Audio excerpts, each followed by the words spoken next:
to be a woman is to realize that men have it good.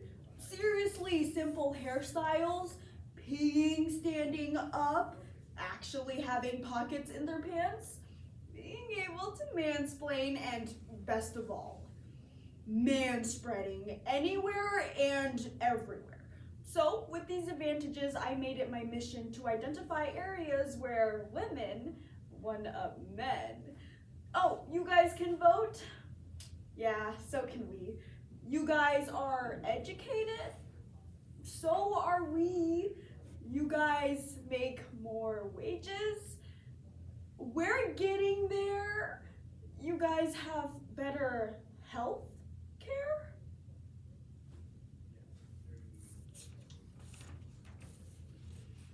Likewise, it seems that our country is regressing when it comes down to women's health care. From 57% of female respondents claiming they have been dismissed or misdiagnosed by medical professionals, to the National Institute of Health removing almost all of women's health content completely from its website. Women's health care in America is diminishing, and we are living in an era where it is easier for me to go out and purchase a gun rather than access birth control. Former President Joe Biden said it best: healthcare should be a right in America, not a privilege. It is beyond time we extend this right to women. So today, we'll prepare ourselves for an appointment and examine why women's healthcare is so deficient. Next, we'll let ourselves breathe and breeze as we discuss how these implications are a dilemma for women in the US. And lastly, like a hospital gown, we'll expose the backside and find ways on how to help alleviate these complications. While I wasn't surprised that men get painkillers for their vasectomies and women don't for their IUDs, I was stunned to find out on how behind women's health care really is. The White House on May 10, 2024 proclaimed that women's health care in America is understudied, underprioritized, and research altogether is underfunded. The McKinsey Health Institute released data from 2020 that showed how only 1% of healthcare research and innovation was actually invested in female-specific conditions. This lack of research overall is a direct harm for women, and we can put an example of this harm to menopause specifically. While 100% of women go through menopause, only 1% of studies actually consider menopause while researching aging, according to the Medical School of Harvard. And these symptoms of menopause can be described as going through hell. Take, for example, 43-year-old Sonia Florida when she was asked how menopause felt. She overall answered with terrible. I feel weak.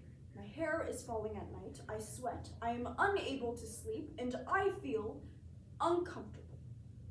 Even with the immense innovation to our medical technologies, the treatments to help ease menopause symptoms have gone untouched, leaving women like Sonia Florida to suffer in pain for the rest of her life. Overall, women's health care is left on the back burner because, let's face it, it's natural instinct to not care about a problem if it doesn't affect you. Don't believe me?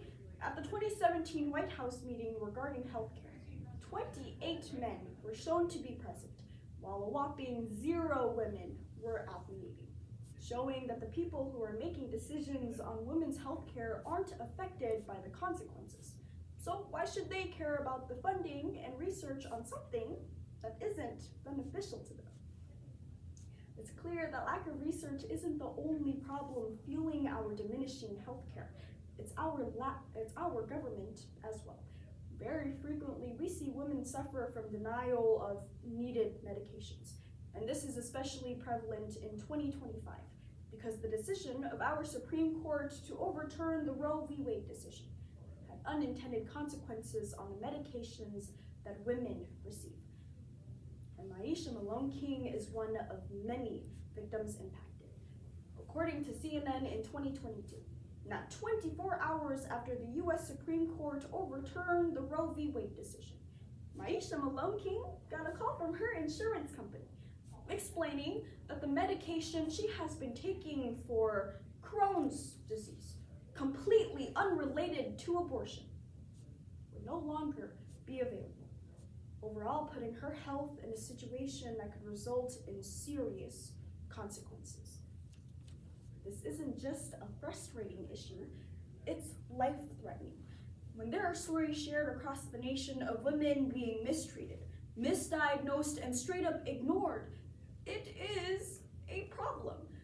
It is unjust to have 43-year-old Debbie Wright pass away right outside the hospital she visited after being in the ER 3 times in 1 week, being sent home with anxiety medication when she really had a heart attack.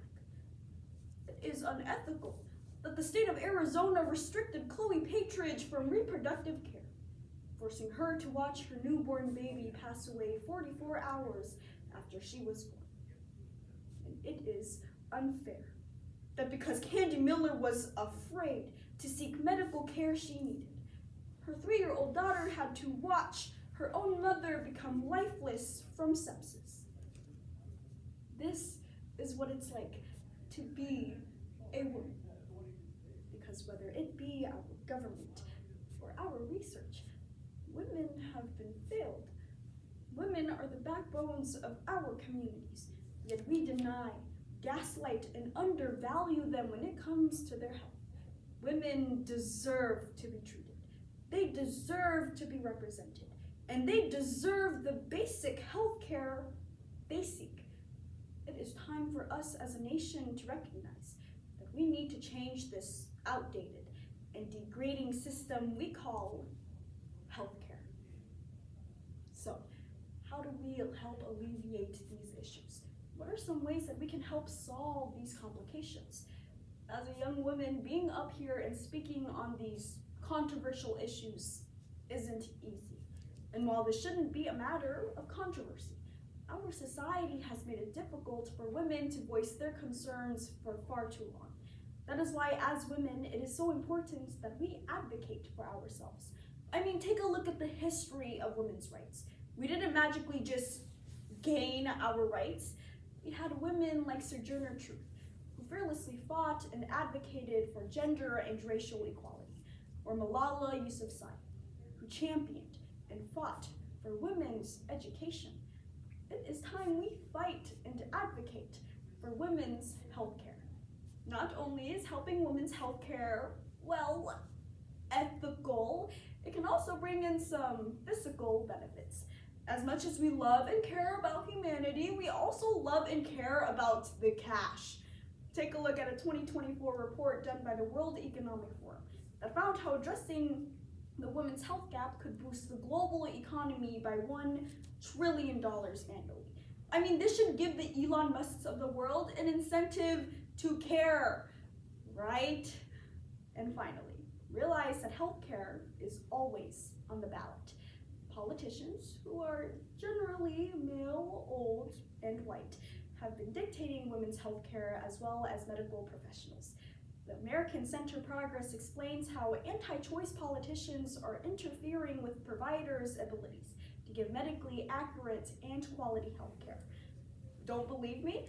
At the beginning of this year, it was announced by politicians that Medicaid is on the chopping blocks, not only affecting women, but our children, our elderly, and our disabled. Vote for politicians who are willing to advocate for healthcare.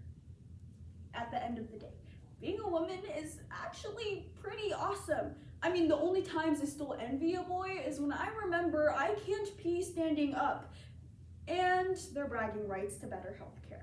But when it comes to anything else, I can one-up anyone any day. Because to be a woman is to realize that we also have it good.